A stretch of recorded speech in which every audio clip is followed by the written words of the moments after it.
दोस्तों नमस्कार, मैं सौरभ गोस्वामी। ललितपुर में खनन माफिया किस तरीके से हावी हैं वो न्यूज़पेपरों की खबरें बता सकते हैं, और यहाँ के अधिकारी किस तरीके से खनन माफियाओं के सामने बौने से धो रहे हैं वो भी न्यूज़पेपर बता सकते हैं।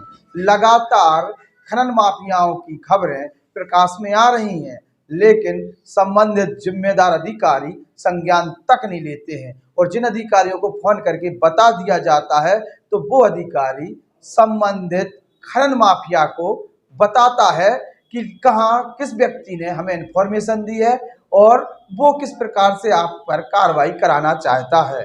ताज़ा मामला सामने आया तालबेहट का।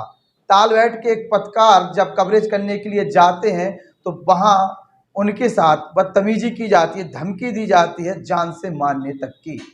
इस पूरे घटनाक्रम को जब आला अधिकारियों को संज्ञान में दिया जाता है, वो अधिकारी केवल आश्वासन देते नजर आते हैं, कार्रवाइयाँ कुछ होती नहीं है। लगातार पत्रकार ज्ञापनबाजी कर रहे हैं, मीडिया रिपोर्ट्स भी लगातार प्रकाशित हो रही हैं, लेकिन जिम्मेदार अधिकारी जो जिले में बैठे हैं, चाहे वो डीएम हो चाहे एसपी हो, दोनों ही संज्ञान नहीं लेते हैं। चूंकि खनन का मामला है तो खनन के मामले में खनिज विभाग की भी एक अहम भूमिका होती है।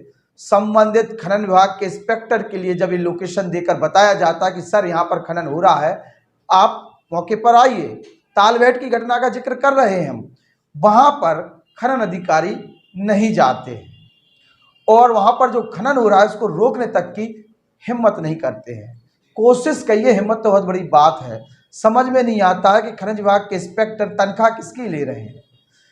जिस कुर्सी के साथ वो न्याय नहीं कर पा रहे, जिस पद पर बैठ के, जिस पद पर होने के लिए इसलिए बैठा रहा गया कि आप राजस्व का जो हनन हो रहा है, जो खनन की चोरी हो रही है, उसको रोकिए। और कहीं से भी शिकायत आती है, मौके पर जाना अति अनिवार्य है। लेकिन ललितपुर में जो खनिज विभाग में इंस्पेक्टर हैं वो इतने उदासीन हैं, या फिर ये कहें कि कथरी ओढ़ के घी पी रहे हैं कि उन्हें जहां देखो वहां खनन हो रहा है, लेकिन उन्हें जो है दिखाई नहीं देता है।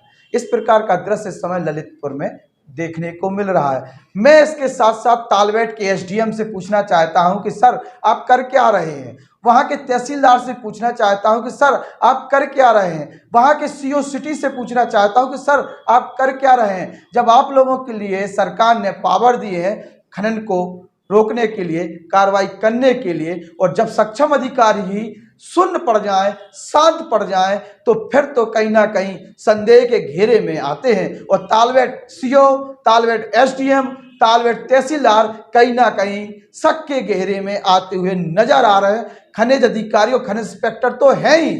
आखिरकार क्या मजबूरी है कि तालबेहट में एकाएक खनन माफिया हावी होते हुए नजर आ रहे हैं, और उस खनन को रोकने में पूरी तरीके से वहां की ब्यूरोक्रेसी नाकाम नजर आ रही है। साथ ही साथ डीएम और एसपी का सरलपन का कहीं ना कहीं दुरुपयोग किया जा रहा है। और अगर इतने सरल डीएम और एसपी हैं तो इतनी सरलता भी जरूरी नहीं है कि जनता लुट जाए, सरकारों का राजस्व लुट जाए और आप शांत बैठे रहें।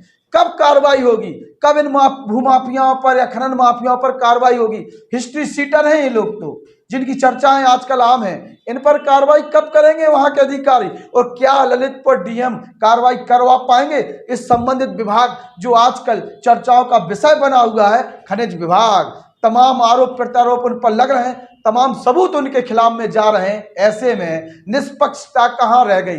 प्रशासन अपनी अकाउंटेबिलिटी खोता जा रहा है, भरोसा खोता जा रहा है, और चुनाव सामने है। सत्ता कहती है हमने माफियाओं को खत्म कर दिया, फिर ललितपुर में ये माफिया किसके सारे पर फल फूल रहे हैं, और उन्हें संरक्षण देने के लिए सत्ताधारी पार्टी के कौन से नेता हैं जो प्रशासन को दबाने का काम कर रहे हैं, या फिर वो कौन से सुविधा शुल्क लेने वाले लोग हैं जो लक्ष्मी या कहें कि गांधी छाप नोटों के आगे नतमस्तक हैं। देखने वाली बात होगी कि ललितपुर डीएम कार्रवाई करा पाते हैं कि नहीं करा पाते हैं। और यहाँ के पत्रकारों को जिस प्रकार से डराया धमकाया जा रहा है, ऐसा लगता है जैसे पत्रकारों की हत्या कराने के मूड में प्रशासन है।